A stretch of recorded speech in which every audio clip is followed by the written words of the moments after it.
This is J. Krishnamurti's third public talk in London, 1969.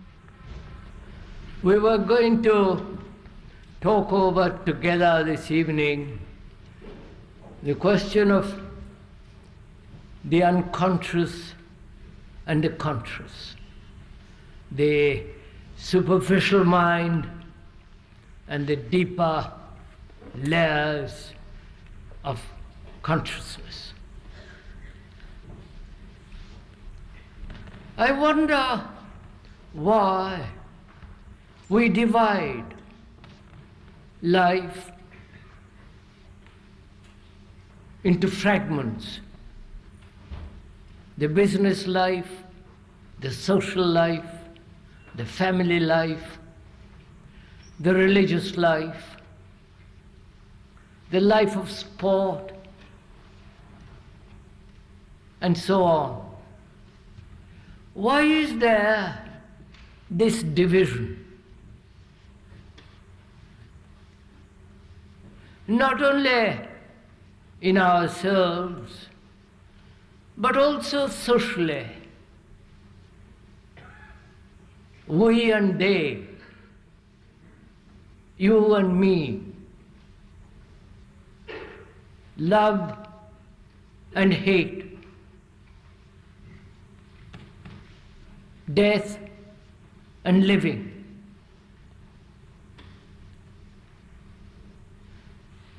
I think we ought to go into this question rather deeply to find out if there is a way of living in which there is no division at all between living and dying, between the conscious and the unconscious, the business life, the social life, the family life, the individual life and the community life of the community, and so on. The division between nationalities, religions, classes. This separation in oneself in which there is so much contradiction. Why do we live that way?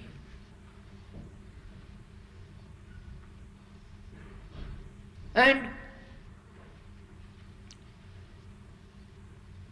this very contradiction does breed a great deal of turmoil, conflict, war. This division brings about real insecurity.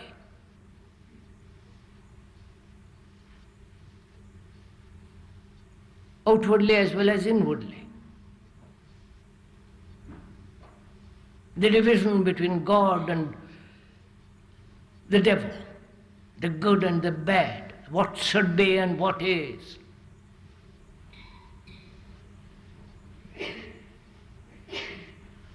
And I think it would be worthwhile to spend this evening in trying to find out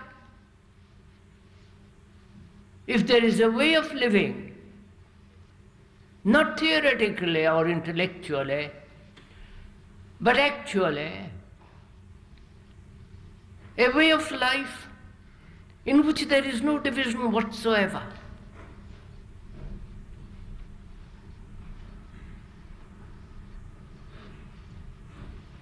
An action that is not fragmented,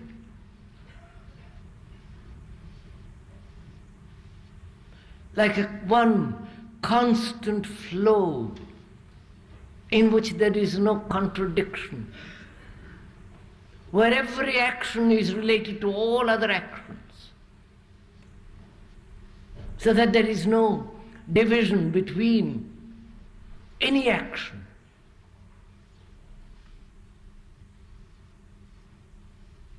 to find out a way of living in which there is no fragmentation.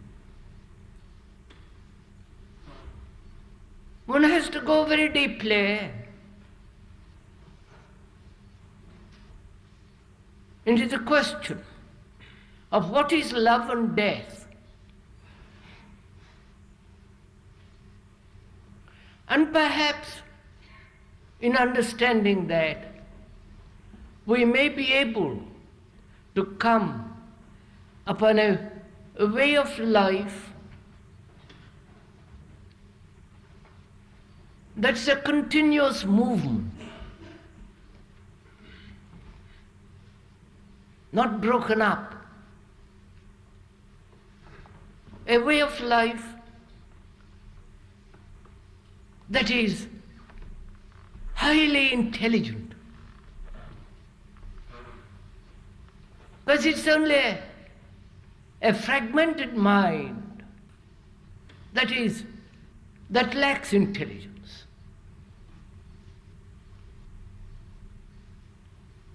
The man who leads half a dozen lives which is accepted as being highly moral, obviously shows lack of intelligence. And to bring about not an integration, because there is no such thing as being integrated, because that implies there is an integrator, the one who is integrating, putting together all the fragments, and the very entity that tries to do this is also a part of that fragment. So it seems to me the idea of integration, putting together the various fragments to make the whole, is obviously not intelligent. So, what is needed, it seems to me,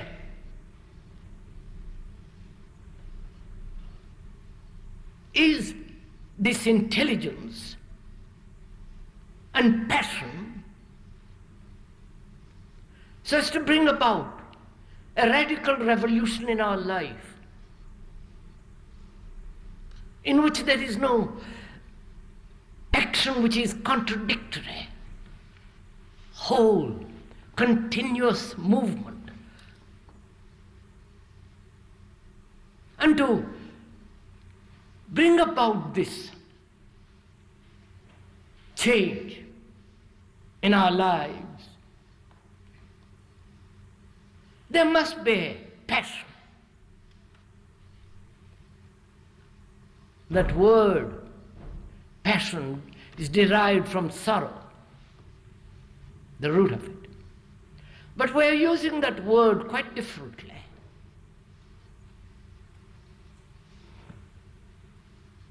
If one is to do anything in life that's worthwhile, deep, one must have this intense passion, which is not pleasure.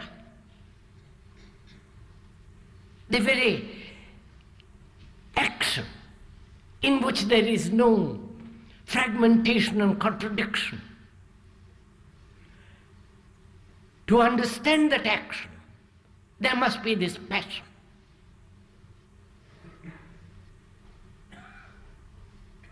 And it's only passion that can change, not intellectual concepts, formulas, a way of life that should be, but rather the very understanding of what is. And to understand, there must be an intensity.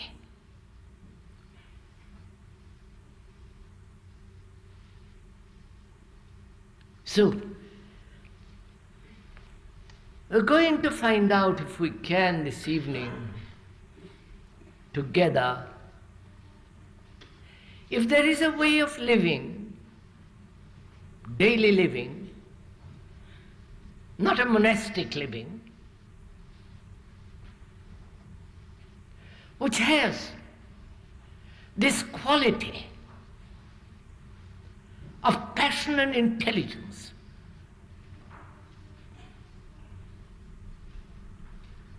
And to go into that very deeply, one has to understand the question of pleasure.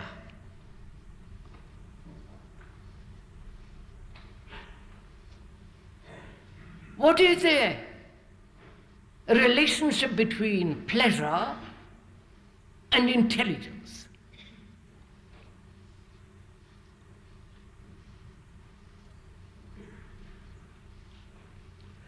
We went into the question of pleasure the other day. How thought sustains an experience which has given for the moment a delight by thinking about that experience constantly. Pleasure is sustained. And where there is pleasure, there is bound to be pain and fear.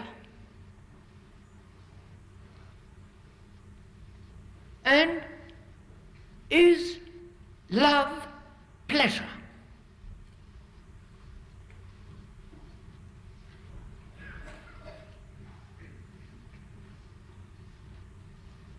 For most of us,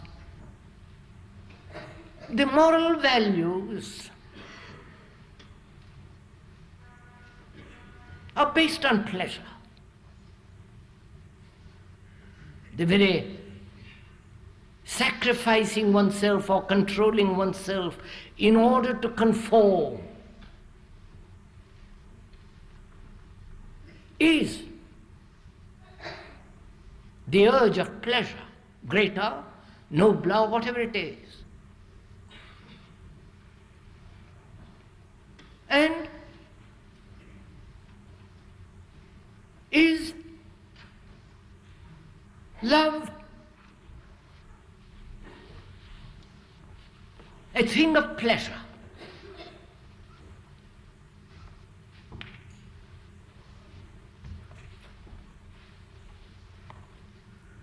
Again, that word, love, is so loaded.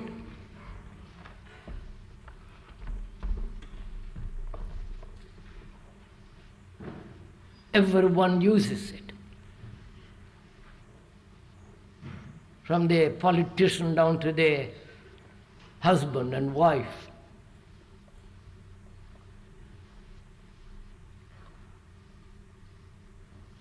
And it seems to me it's only love in the deepest sense of that word that can bring about a way of life in which there is no fragmentation at all.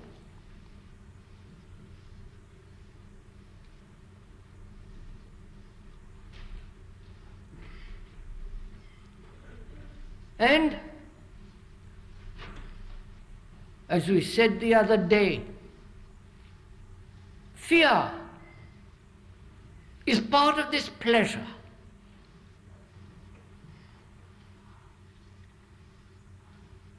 And obviously, where there is any kind of fear in all relationship, there must be fragmentation, there must be division.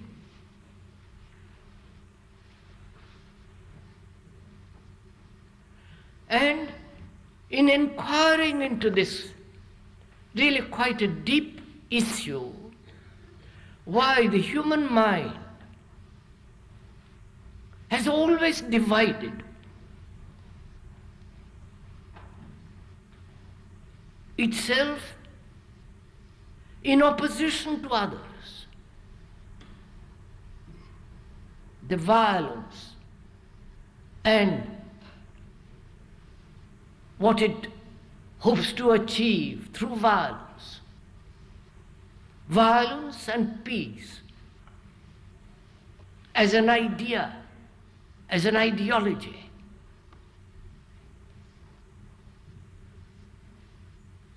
And we human beings are committed to a way of life that leads to war.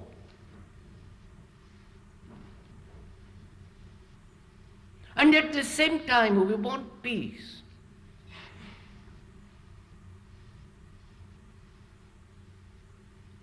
We want freedom.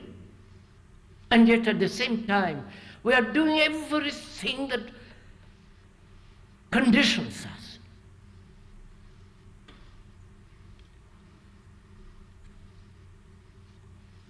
And there is also this question of time has passed. The yesterday, the today and tomorrow.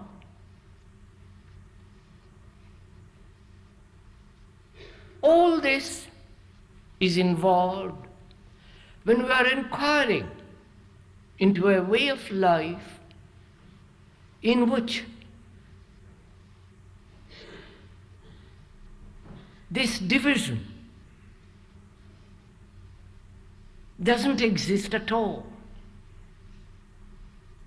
So we have to consider time as the past, the present and the future,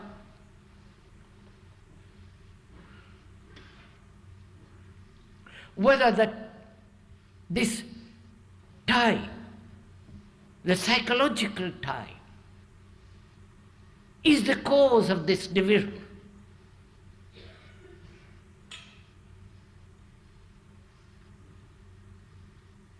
Or is the division brought about by the known, by the past, which is the known?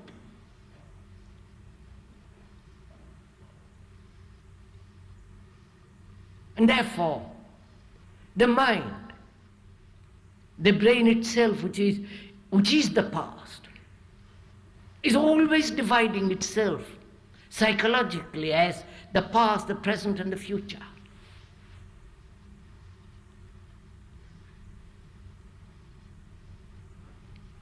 Or does this division arise because the observer, the experiencer, the thinker is always separate from the thing which he observes, experiences?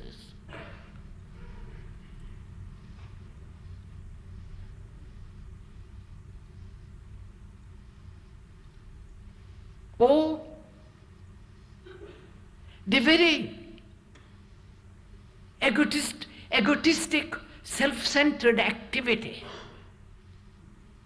which is the me and the you, creating its own resistances, its own isolated activities, which cause this division.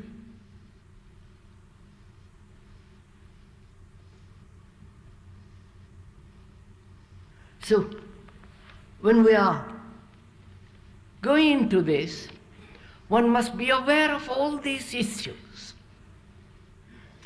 Time, the observer separating himself from the thing observed, or the experience are different from the experience. Pleasure, and whether all this has anything whatsoever to do with love.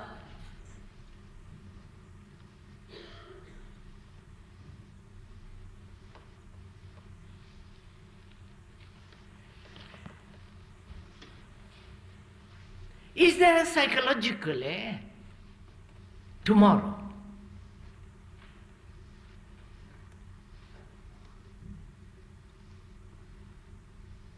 Actually, not invented by thought.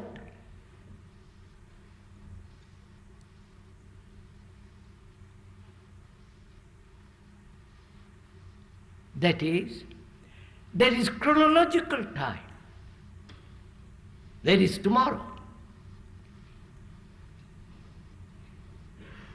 And is there actually tomorrow, psychologically, inwardly?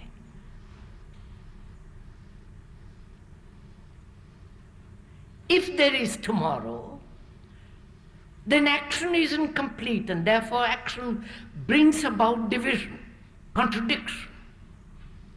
And action then is incomplete, which must create this division.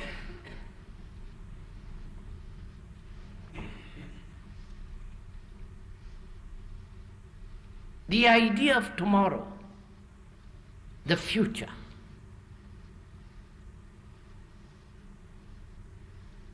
is it not, of not seeing things very clearly as they are now. I hope to see them more clearly tomorrow.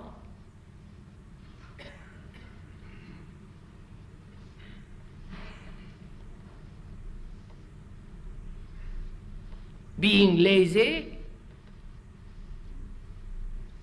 or not having this passion, this vital interest to find out.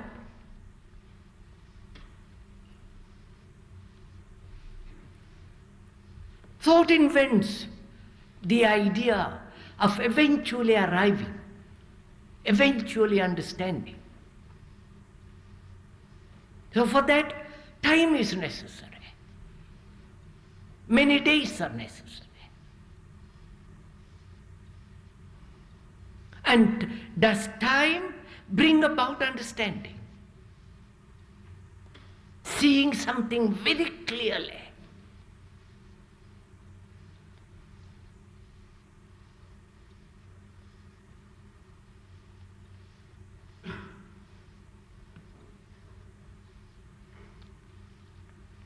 And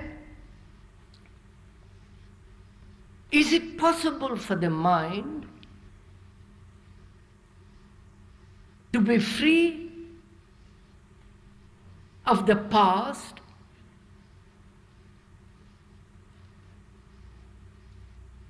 so that it is not bound by time?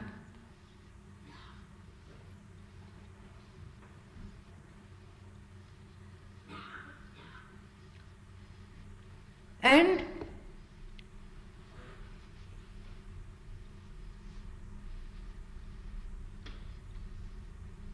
if there is psychologically tomorrow,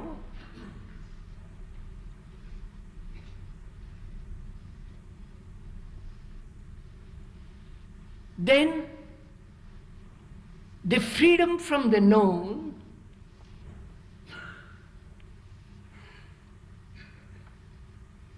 and therefore the possibility of an action, not in terms of the known,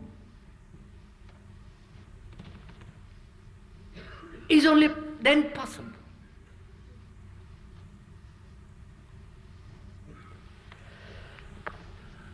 All right, sirs.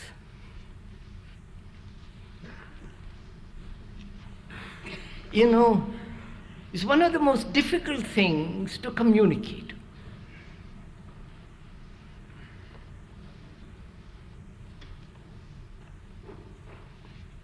There must be verbal communication, obviously.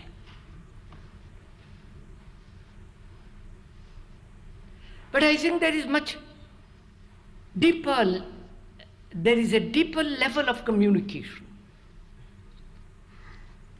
which is not only a verbal communication, but a communion, where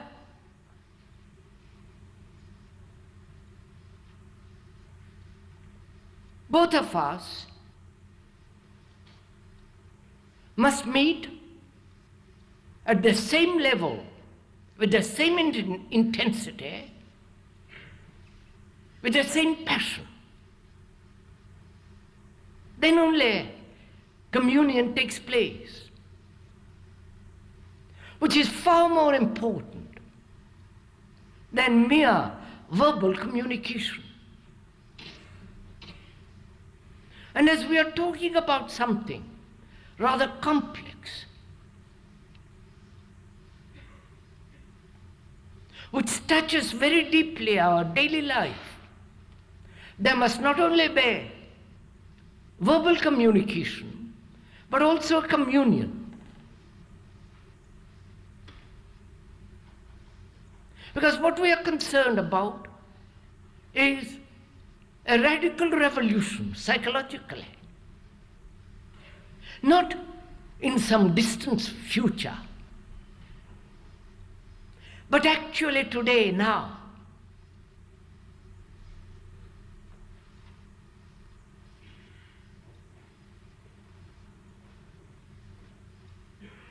And whether the human mind, which has been so conditioned, can change immediately.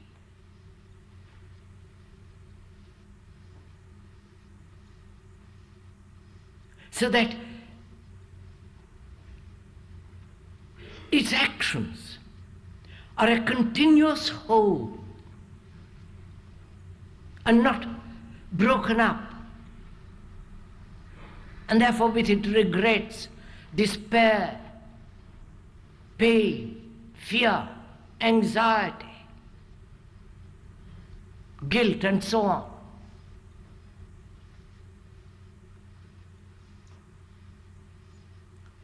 So how is a mind that has been so conditioned for so long by the society and the culture in which it lives, by the education it has received, by the traditions, by the various influences which has so heavily conditioned the mind, can the mind throw it all off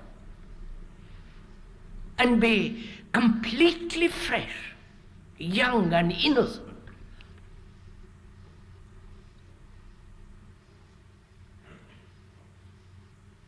That is really the issue.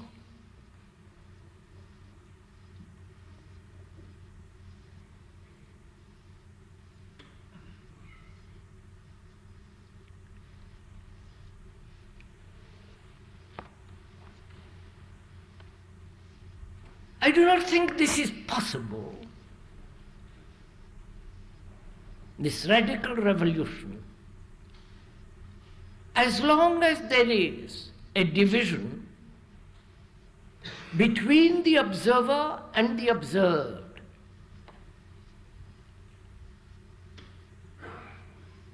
between the experiencer and the experience. This division that brings about conflict. And all division must bring about conflict.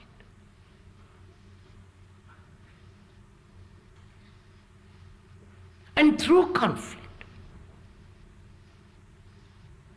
through struggle, through battle, obviously there can be no change in the deep psychological sense. There may be superficial changes.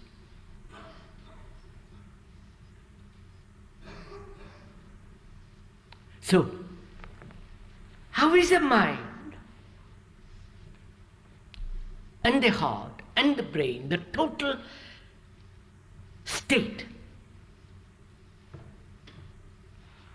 how is such a mind to cope with a problem which exists, which is the division.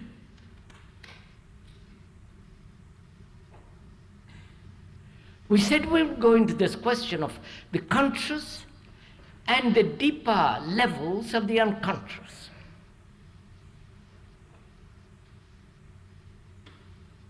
Why is there this division? Conscious mind, occupied with its own daily activities, worries, problems, superficial pleasures, earning a livelihood, and so on. And the deeper levels of that mind, with all its hidden motives, its drives, compulsive demands, its fears.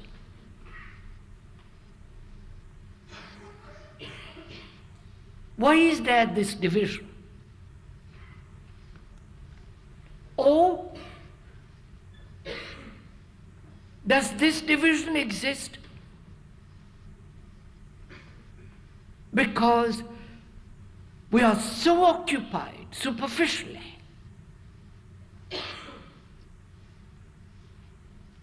with endless chatter, with a constant demand superficially for amusement, entertainment, both religious as well as other forms,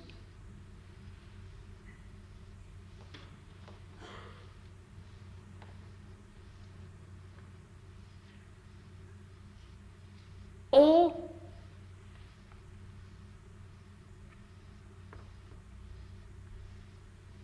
as the superficial mind cannot possibly delve, go deeply into itself.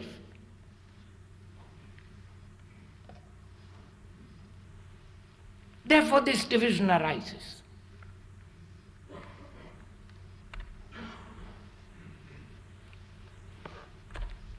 So what is the conscious mind and the I don't like to use the traditional word, the unconscious, the deeper levels of the mind. What is the deeper level of the mind? Not according to the specialists, not according to the psychologists, Freud's and all the rest of them, but to find out for oneself, which is far more important. What is this? What is the content of the deeper layers of the mind?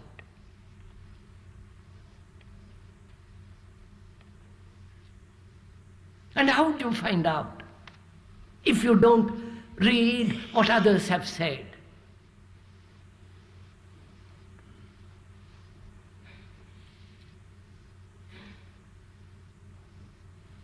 How would you find out what your unconscious is?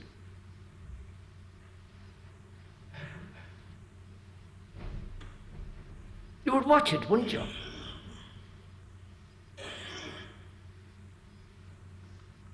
Or would the dreams interpret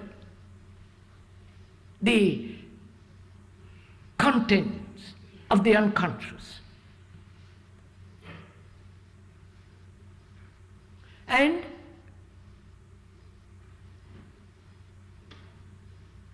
who is to translate these dreams? The experts, who are also conditioned by their speciality.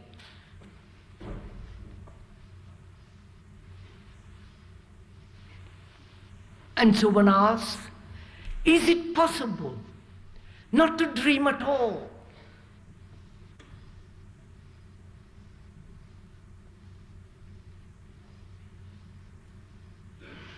Except, of course, the nightmares that one has when you eat wrong food or too heavy a meal in the evening.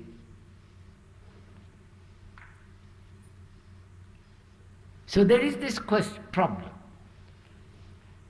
There is this, we'll use the word for the time being, the unconscious. What is it made of? Obviously the past.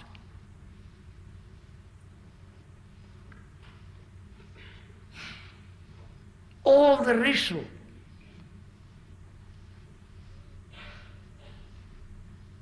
consciousness.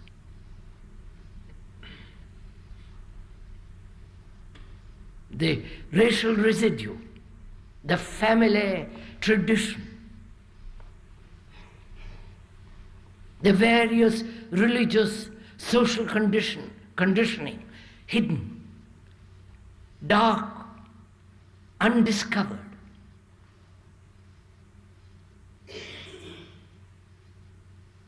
And can all that be discovered and exposed without dreaming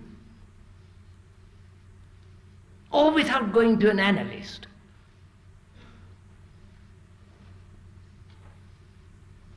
So that the mind, when it does sleep, is quiet, not incessantly active.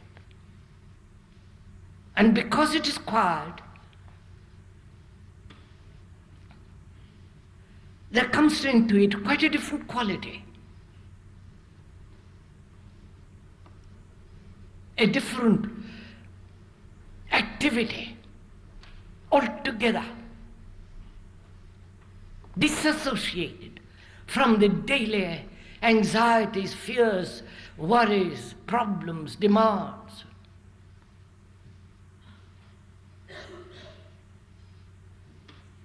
And to find that out, that is, not to dream at all.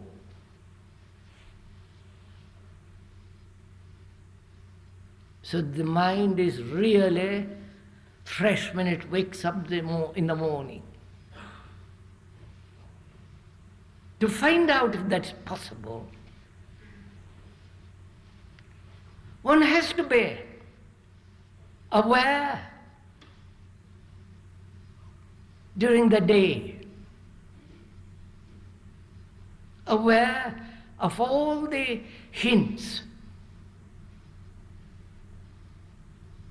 intimations, and that one can discover the hints and the intimations only in relationship.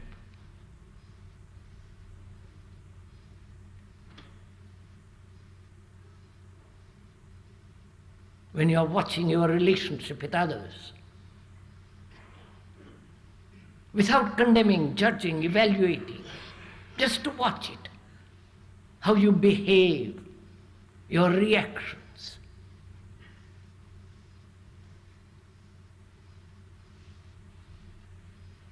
And to see it without any choice, just to observe. So that during the day, the whole of the hidden, unconscious is exposed. And after all, the unconscious is as trivial as the conscious.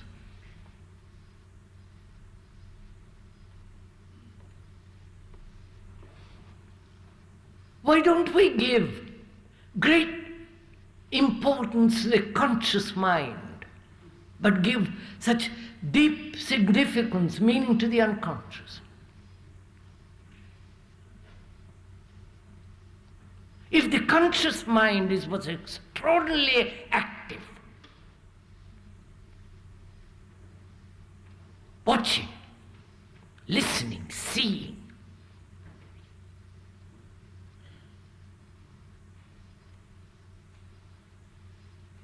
then the conscious mind becomes far more important than the unconscious, because in that state, all the contents of the unconscious are exposed.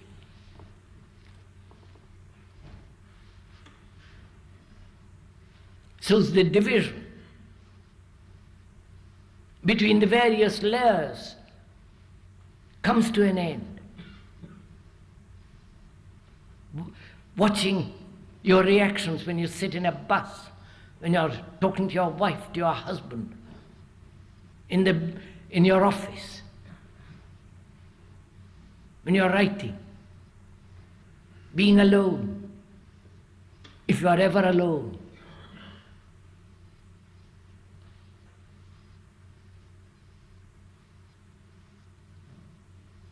So that this whole process of observation, the act of seeing, in which there is no division as the observer and the observed, that very act of seeing ends the contradiction.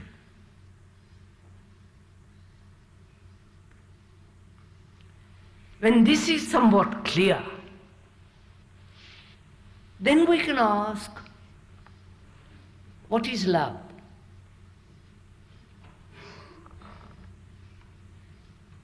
Is love pleasure? Is love jealousy? Is love possessive? Does love dominate? The husband over the wife and the wife over the husband.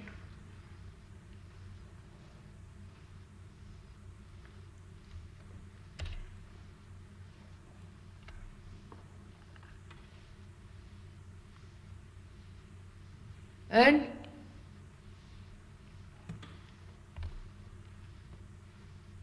is it possible to love without jealousy, without possessiveness, without dominating?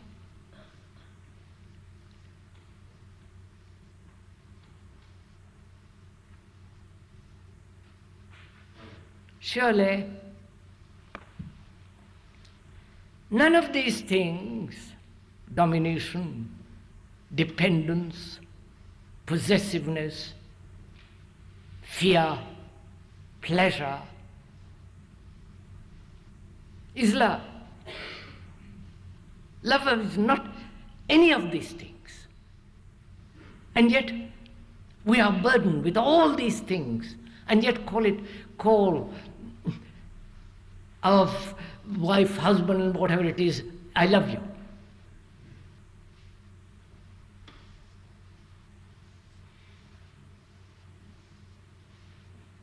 Now, most of us are in some form or other envious.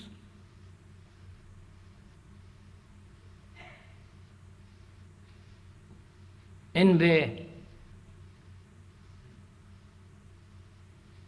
arises through comparison, through measurement,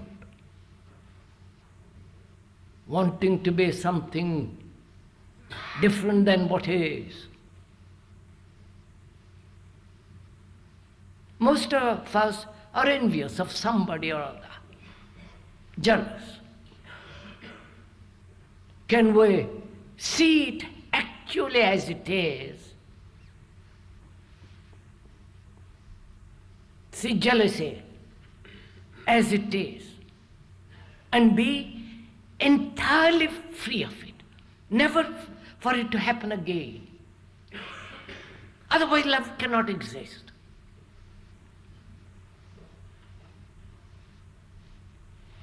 Therefore, love is not of time. Love cannot be cultivated. Therefore, it's not of love, of pleasure.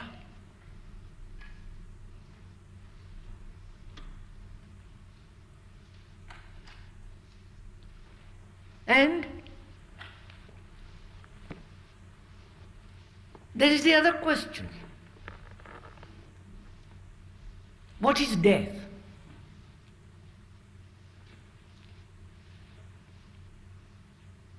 What is the relationship between love and death?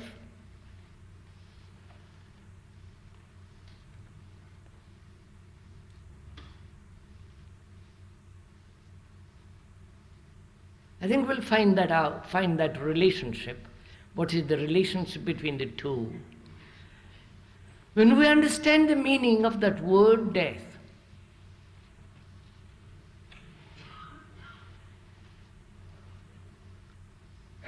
and to understand death, we must also understand what is living.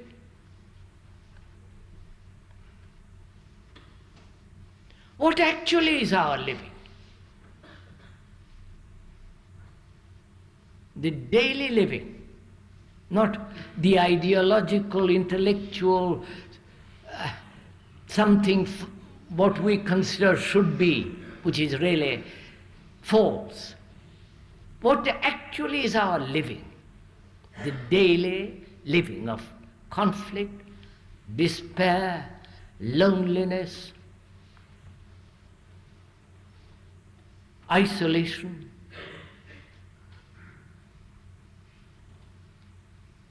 Our life is a battlefield. Sleeping and waking.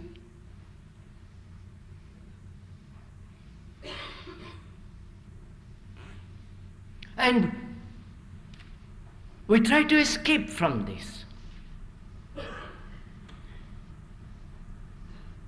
through various forms: music, art, museums, religious entertainment, philosophical amusements, spinning a lot of theories, caught up in knowledge. Anything but put an end to this conflict, to this battle, which we call living, with its constant sorrow.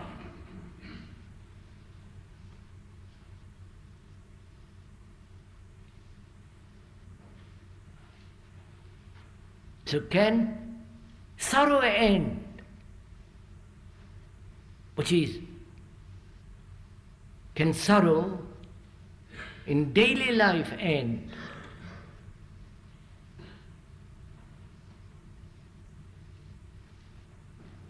So unless the mind changes radically,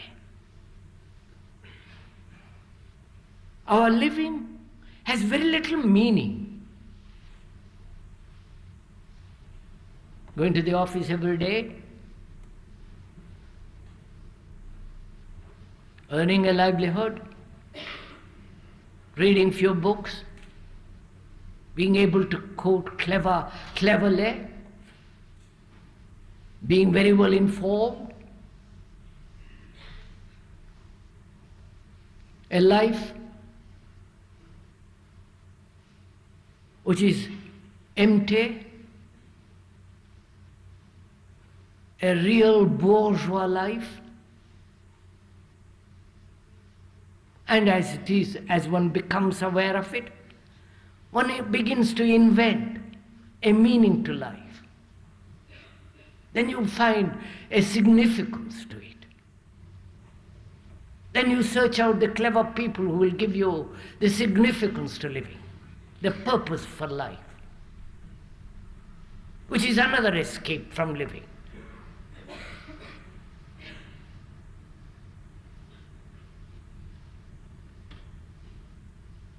So unless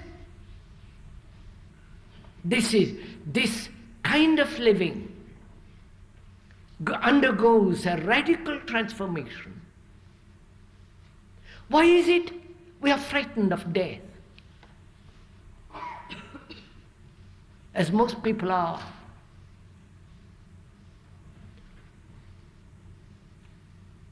Frightened of what? Do please observe your own fears of what we call death.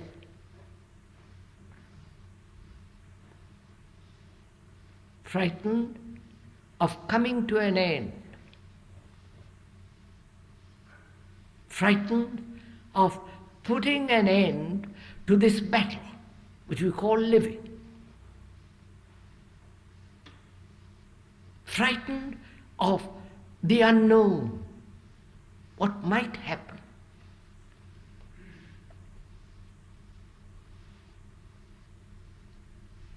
Or frightened of leaving the things known,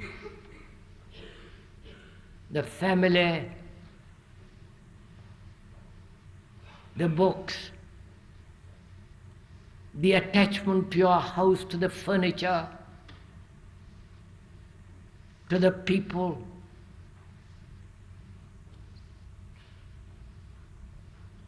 So, we are frightened to let go of the things known. And the known is this living of sorrow, pain and despair with occasional flashes of joy. And no end to this constant strife. That's what we call living, and of that we are frightened to let go. It is the me who is the accumulation of all this. The me is frightened that will come to an end. So it begins, demands a future hope. Therefore there must be reincarnation. And the whole of the East believes in that.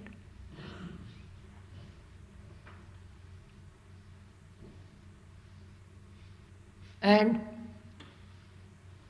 the idea of reincarnation is that you will be born next life, little higher up on the rung of the ladder.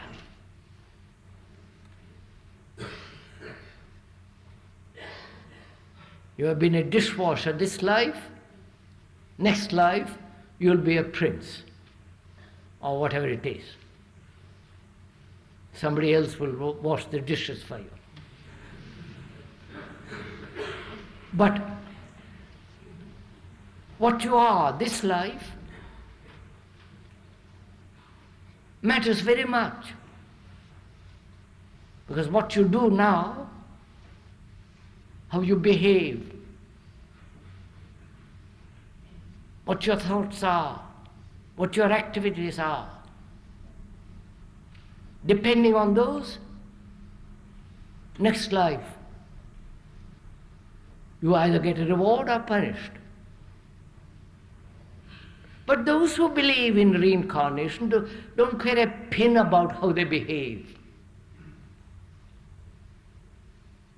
It's just another form of belief, like there is heaven or God or what you will.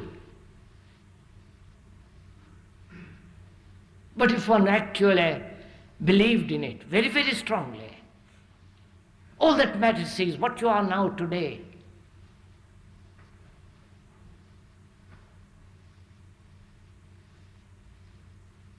That is how you actually behave, not only outwardly but inwardly.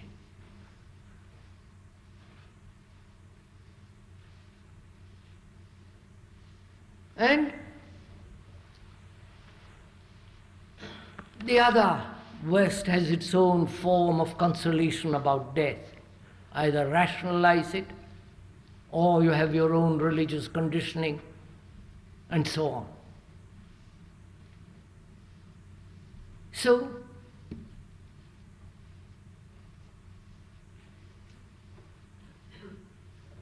what is actually death?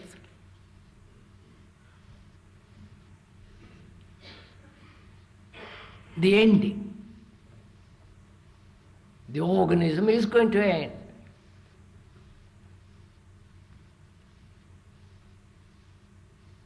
Because one grows old, disease, accident. And very few of us grow old beautifully. Because we are tortured entities. Our faces show it as we grow older. And the sadness of old age, remembering the things of the past.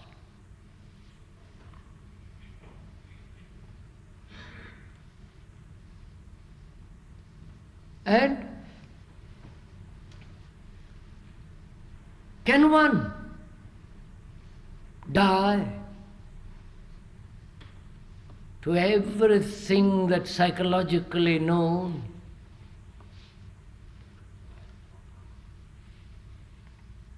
From day to day,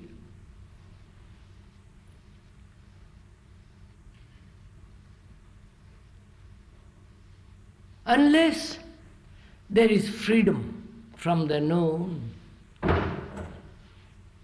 what is possible can never be captured.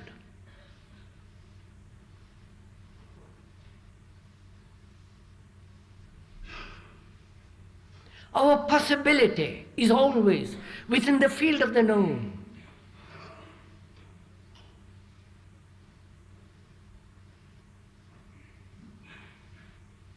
But when there is freedom, then the possibility is immense.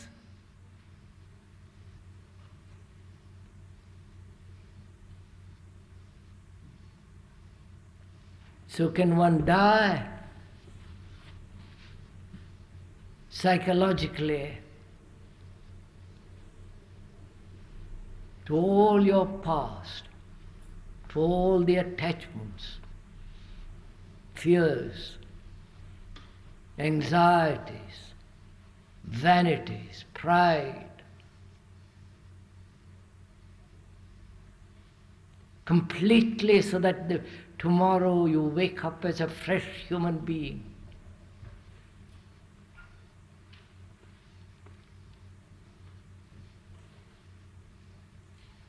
Now, you will say, how is this to be done? What is the method? Right? That's one of the most stupid questions anybody can ask. There is no method, because the method means tomorrow. Practicing a method implies that you will achieve something eventually tomorrow, many tomorrows. But if you saw immediately the truth of it, see it actually, not theoretically, that the mind cannot be fresh, innocent, young, vital, passionate, unless psychologically there is an ending to everything of the past.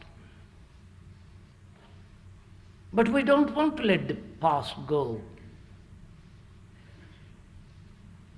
because we are the past. All our thoughts are based on the past. All knowledge is past. So the mind cannot let go. Any effort it makes to let go is still part of the past, because it hopes then to achieve a different state. So the mind must become extraordinarily quiet,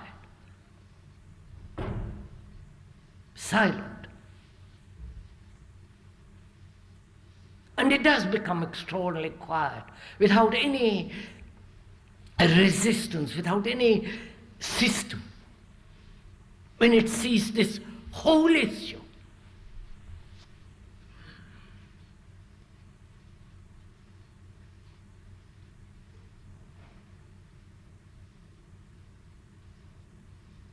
You know,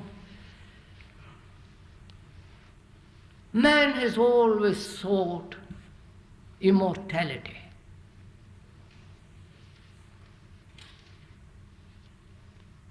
He paints a picture, puts his name on it. That is a form of immortality. The Son is the continuation of the Father, another form of immortality. Leaving a name behind.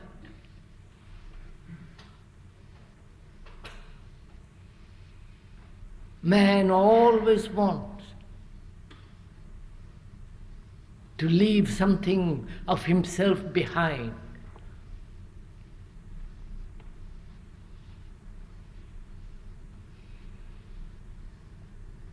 What has he got to give? Apart from technological knowledge,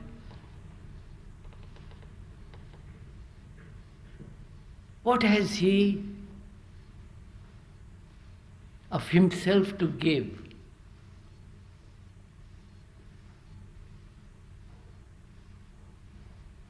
What is he? What is you and I? What are we psychologically? What? You may have a bigger bank account or more clever than me or this or that, but psychologically, what are we? A lot of words, memories, experiences. And this we want to hand over to my son or to put in a book or paint a picture, me.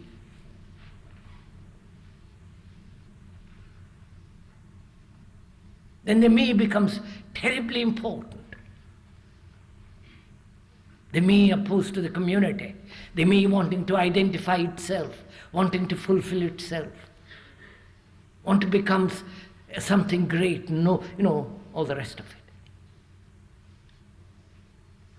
And when you observe that me, it's a bundle of memories, empty words. And that's what we cling to. And that's the very essence of separation between you and me, and we and they.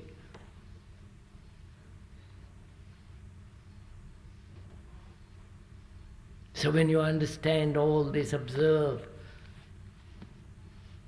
not through another, but through yourself. Watch yourself very closely, without any judgment, evaluation, suppression, just to observe. Then you will say that love is only possible when there is death.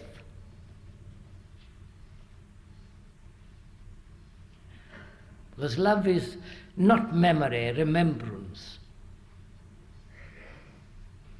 Love is not pleasure.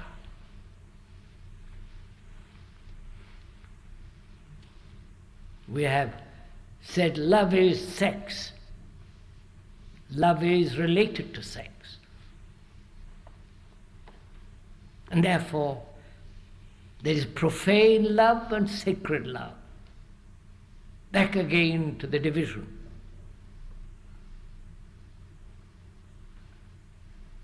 Approval of one and condemnation of the other.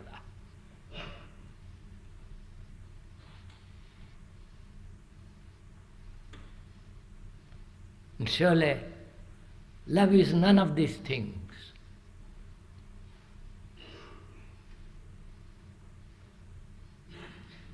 And one cannot come upon it totally, completely,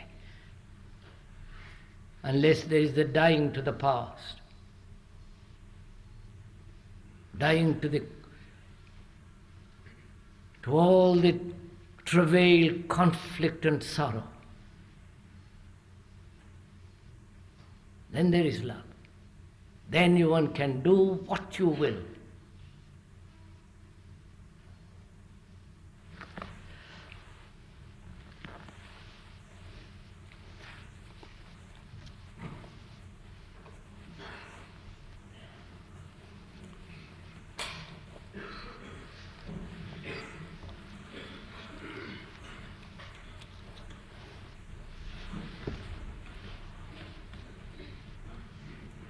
Can we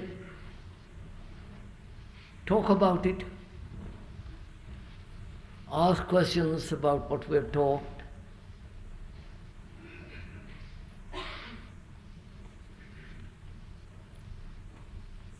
As we said the other day, it's fairly easy to ask questions. But to ask it purposefully and keep with it till you have resolved it totally for yourself.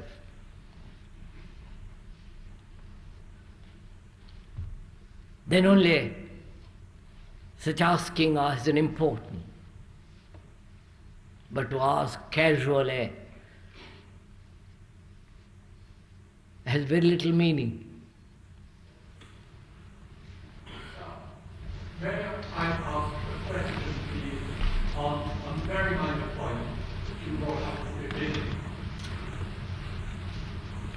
You suggested that one of the dichotomies in our lives is the difference between what is and what should be.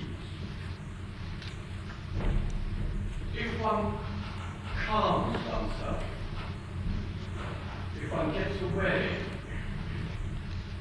from this dichotomy, is it not possible that people could use this as some form of anesthetic, which blinds them to the problem of, shall we say, napalm? Some people believe that napalm should not be, but napalm is.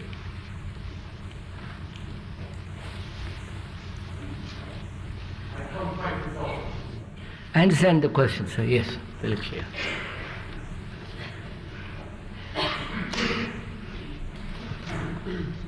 The what is and what should be, the dichotomy, the difference, the division. If one could put away the what should be,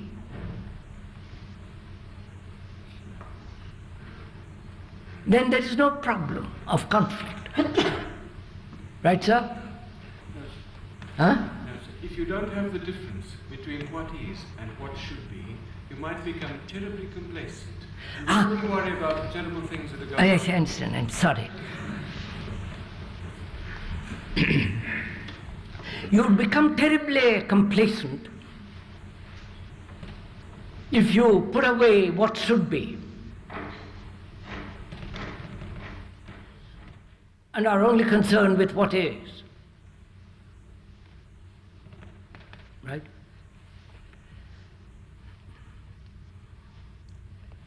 First of all,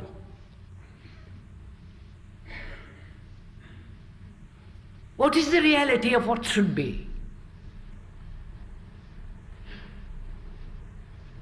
Has it any reality at all? The napalm should not. Man is violent, but he should be peaceful. What is the reality of the should be? And why do we have the should be? Does it, if there should be what, if this difference, dichotomy, this division ceases, would man become complacent, accept everything as is? Would I accept violence and live with violence if I had no non-violence?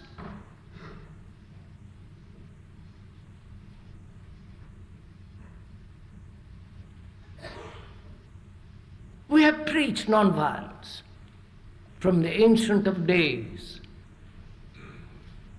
Don't kill, be compassionate, and so on. And the fact is, man is violent. That is what is. If I accept it, if man accepts it as inevitable, then he becomes complacent. As he is now. He has accepted war as the way of life. And he goes on. Though 1,000 sanctions, religious, social, otherwise, say don't kill. Not only man but animal. Don't kill animals. But you do kill animals for your food. You do go to wars. So, if there was no ideal at all, you would be left with what is. Would that make one complacent? Or you would then have the energy, the interest, the vitality to solve what is.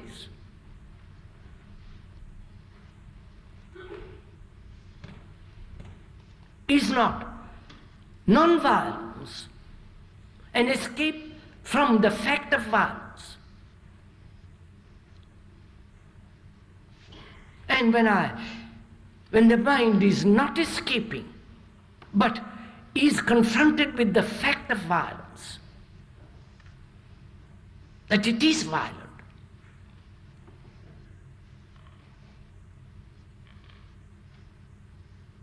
not escaping it, not condemning it, not judging it. Surely such a mind has entirely different quality to meet that thing called violence. Then it is no longer violence. It doesn't accept violence.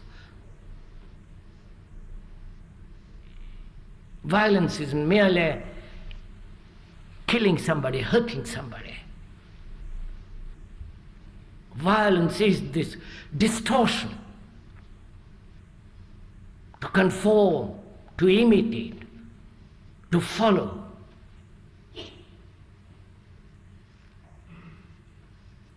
Following the social morality or following one's own peculiar morality.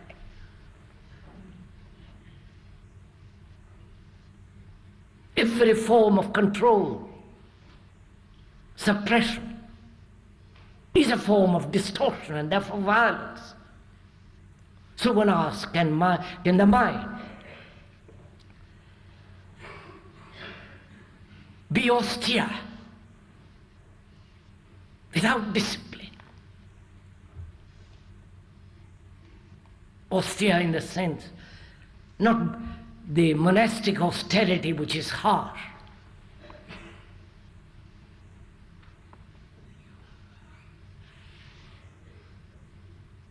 Austere in its discipline. Be disciplined, we should learn, not to conform.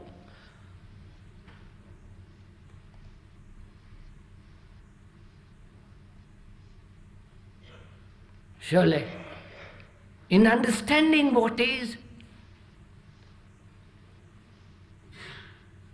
to understand what is, there must be attention, watchfulness, to find out what actually is.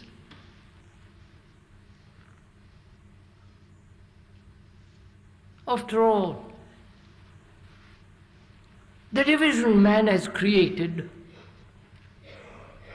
between nationalities, religions, is one of the major causes of war.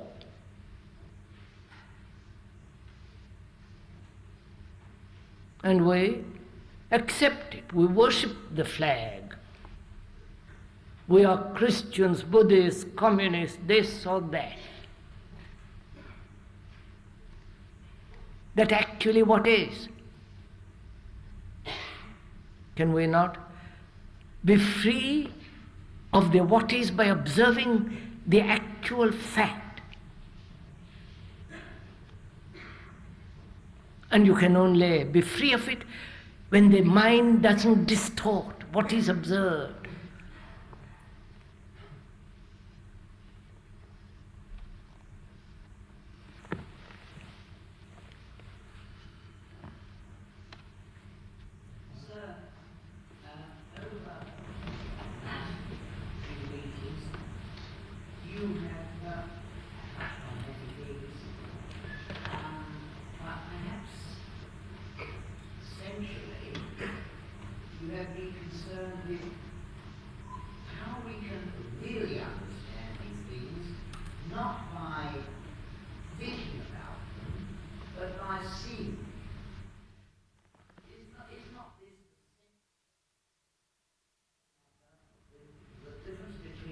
Understanding them conceptually and seeing them.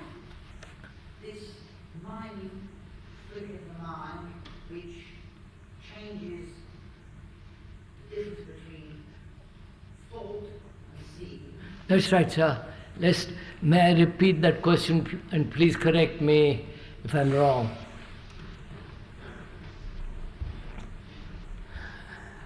What is the difference between conceptual seeing and actual seeing? Right, sir?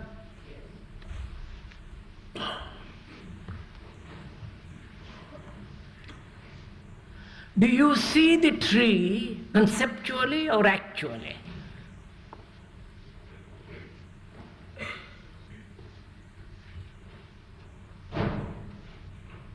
When you see a flower, do you see it, or do you see the flower through the screen of your particular knowledge or pleasure or whatever it is, botanical or non-botanical? How do you see it?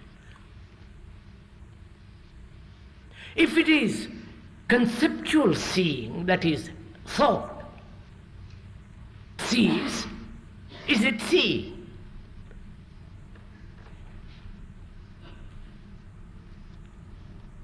Look, sir, do you see your wife or your husband?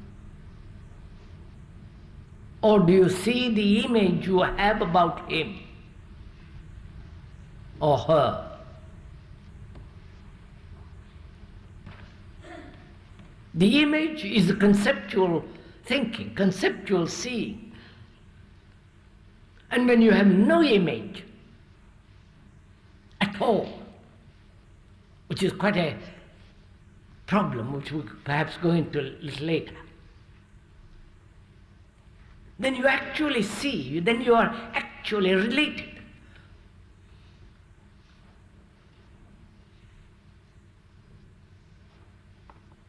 So what is the mechanism that builds the image? So that, which prevents us from actually seeing the tree or the wife or the husband or the friend or whatever it is. Obviously, and I hope I'm wrong, you have an image about me, about the speaker. No?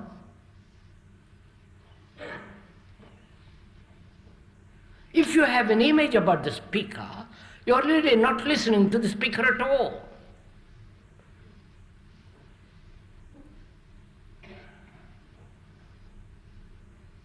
So, and when you look at your wife or husband, whatever it is, looking through an image, you're not actually seeing the person. You're seeing the person through the image. And therefore, no relationship at all. Though you may say, I love you, it has no meaning. And can the mind stop forming images in the sense we're talking about?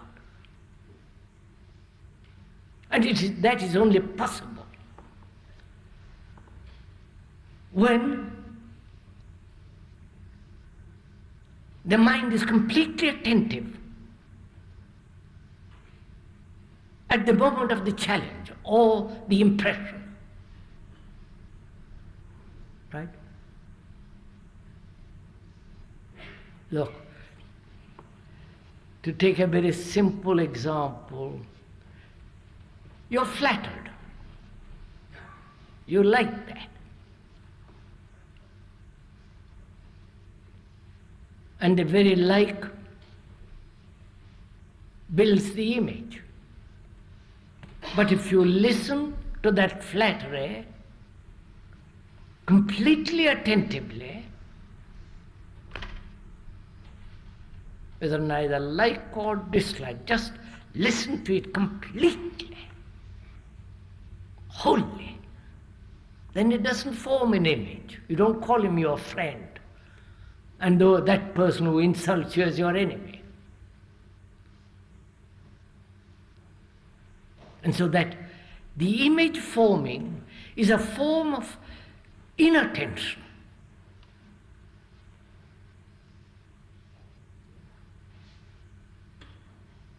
And when there is attention, there is no building up of any picture. Do it and one finds out very simply. When you give complete attention to looking at a tree, or the flower, or the cloud, then there is no projection of your botanical knowledge or your like or dislike. You just look. Which doesn't mean you identify yourself with the tree. I hope not. Then you become the tree. You can't become the tree anyhow. But if you look at another, a wife, a husband, friend, or what it is, without the image, then relationship is something entirely different. Then thought doesn't come into it at all. Therefore there's a possibility of love.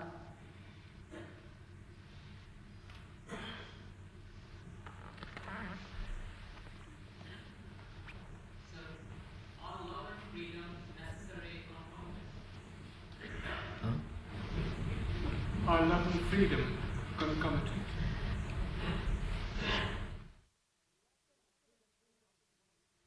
Are love and freedom concomitant? Can you love without freedom? Huh? If you're not free, can you love? If you're jealous, can you love? Frightened, can you love? Or if you're pursuing your own particular ambitions, drives, urges in the office, come home and say, I love you, darling. Huh? Is that love? In the office you're brutal, cunning.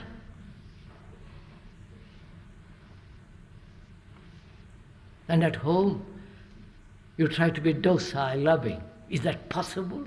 One hand kill, other hand say love? Can they ever go together? Can the ambitious man ever love? Or the competitive man ever know what love means? See, we accept all these things natural. This is the moral, social morality.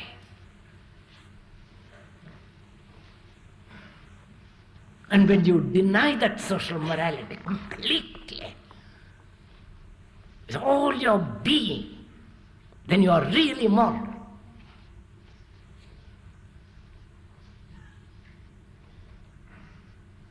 But we don't do that.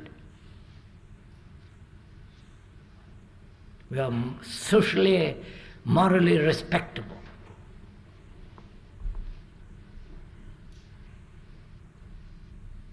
Therefore, we don't know what love is. And without love, you can never find out what truth is. Or find out if there is such thing as God. You can believe then. If you don't love, you can believe in God or not believe in God. Or say God is dead.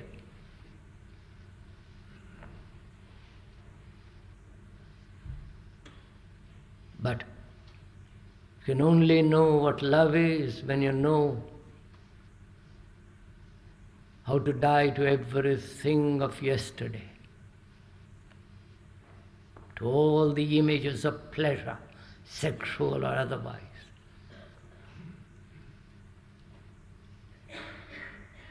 Then when there is love, which in itself is virtue, which in itself is morality, all the ethics are in it, then only that reality, that something which is not measurable, comes into being.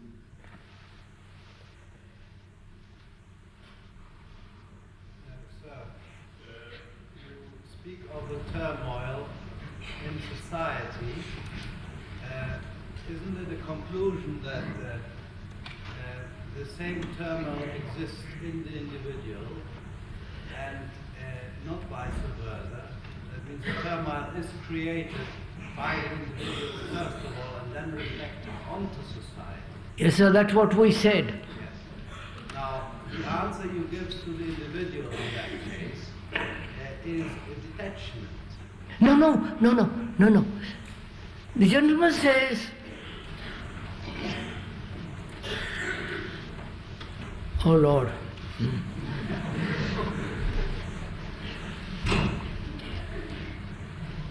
says the individual being in turmoil creates the society. And to change society, are you advocating the individual to detach himself, to be not depend on society? Is not the individual the society? You and I have created this society. With our greed, with our ambitions, with our nationalities, with our divisions, with our competitiveness, brutality, violence. That's what we have done outwardly, because that's what we are inwardly. The war that's going on in Vietnam and the Middle East, for that we are responsible, you and I, actually, because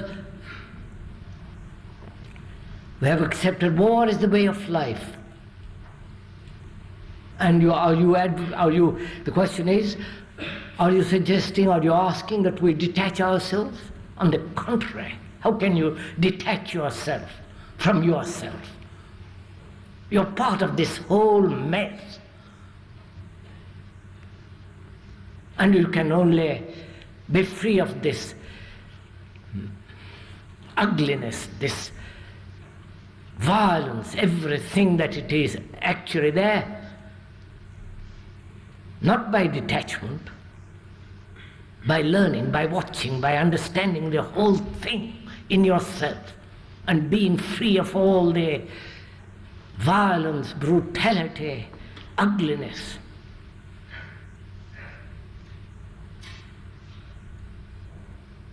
You can't detach yourself from yourself. And then the problem arises, who is to do it?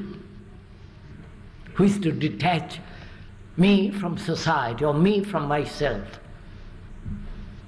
And is the entity who wants to detach himself, is not that entity part of the whole circus? So to understand all this, that is, the observer is not different from the thing observed. This is meditation. This requires a great deal of penetration into oneself. Non-analytically, by observing only in relationship with things, with property, with people, with ideas, with nature, one comes upon this sense of complete freedom inwardly.